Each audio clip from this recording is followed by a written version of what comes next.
It was the perfect town built by Disney. Marketed as a refuge from the world, with immaculate streetscapes and large houses surrounded by picket white fences, until it turned into a nightmare. In 1994, Disney announced its plans to build a Disney town.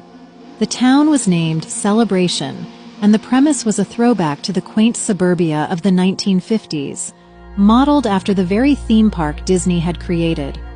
Disney invested $4 billion in the town, hiring only the best architects to sculpt a town of dreams.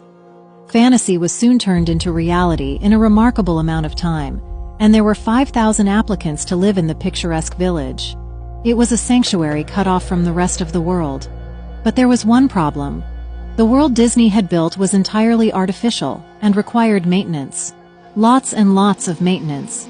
Every resident in Celebration, Florida was required to follow a 160-page book of rules and regulations for living in the town. One of the regulations was that every single household had to hide a Mickey Mouse icon somewhere within their home. Only certain types of plants were allowed in the immaculate gardens, and only one car was allowed in the driveway. The picture-perfect town had to remain just that, perfect. Residents could also only use certain color curtains, and lawns even had a stipulated height. Everything was uniform in Celebration, and no one dared deviate from the rules.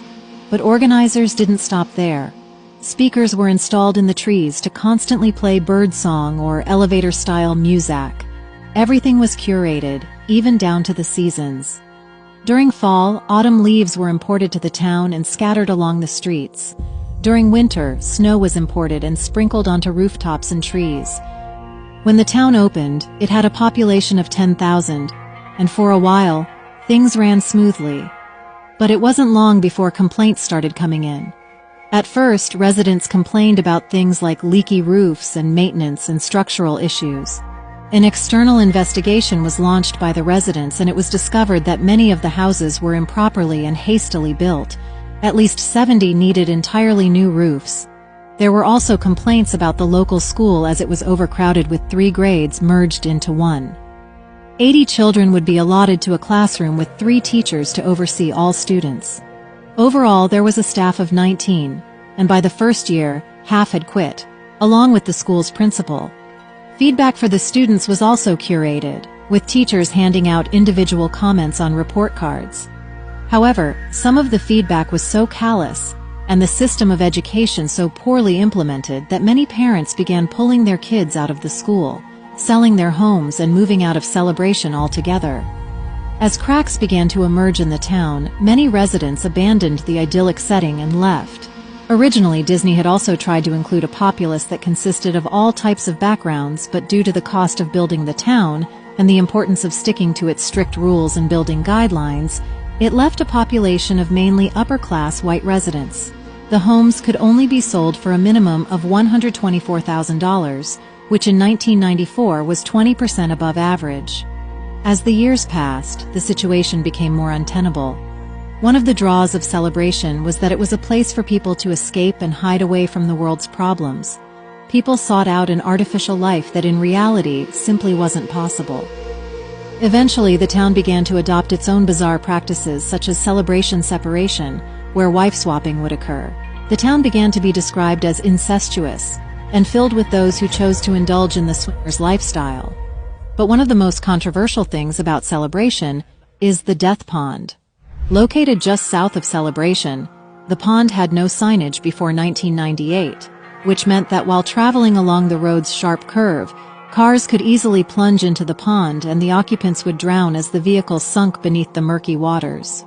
One well-known case was the mysterious 1998 disappearance of 3 young men vacationing in the area. 9 months later, they were discovered at the bottom of the Death Pond, trapped in their vehicle. According to rumor, divers allegedly discovered 4 more cars in the pond, along with the bodies of the deceased men. A wall was constructed soon after the morbid discovery to prevent further accidents. However, this doesn't change the creepy legacy of the Death Pond. Despite Celebration's promises as a refuge from the rest of the world, a shocking incident occurred that proved it was not the fairy tale suburbia it claimed to be. In 1998, a couple was found bound and gagged in their home after masked intruders broke inside and robbed them. After this, incidents would continue to occur.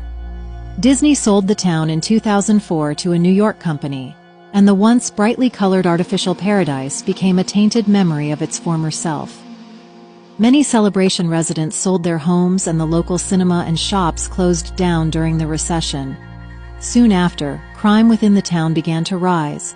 In 2010, a former teacher by the name of Matteo Patrick Giovandito was murdered in Celebration and accused of being a cunning pedophile predator. He was bludgeoned to death inside his home and hacked at with an axe.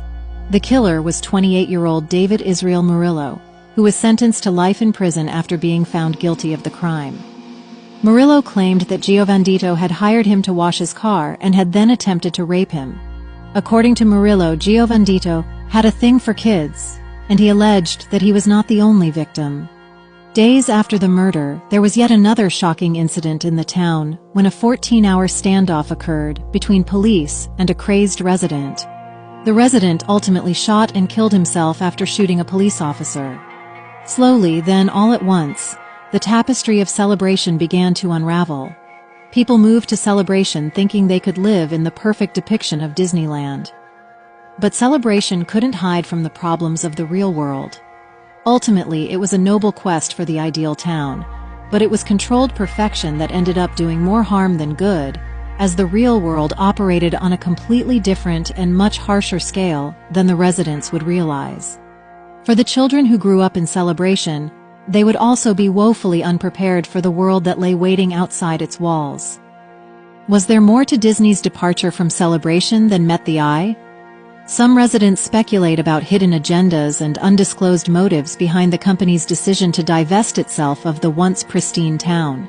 Rumors swirl within the remnants of the carefully crafted streetscapes, prompting residents to question the true reasons behind Disney's exit, and whether external influences played a role in destabilizing the envisioned utopia. The dream of a refuge from the world had crumbled, revealing that even in the carefully crafted realms of Disney, reality could not be tamed. The town's unraveling also raised poignant questions about the sustainability of artificially constructed perfection and the difficulties in shielding a community from the inherent uncertainties and hardships of life. Another question is, will Disney try this again? And will it fail as spectacularly as Celebration did? Celebration, once envisioned as a safe haven, became a cautionary tale about the pitfalls of pursuing an artificial paradise in a world that remains imperfect and unpredictable.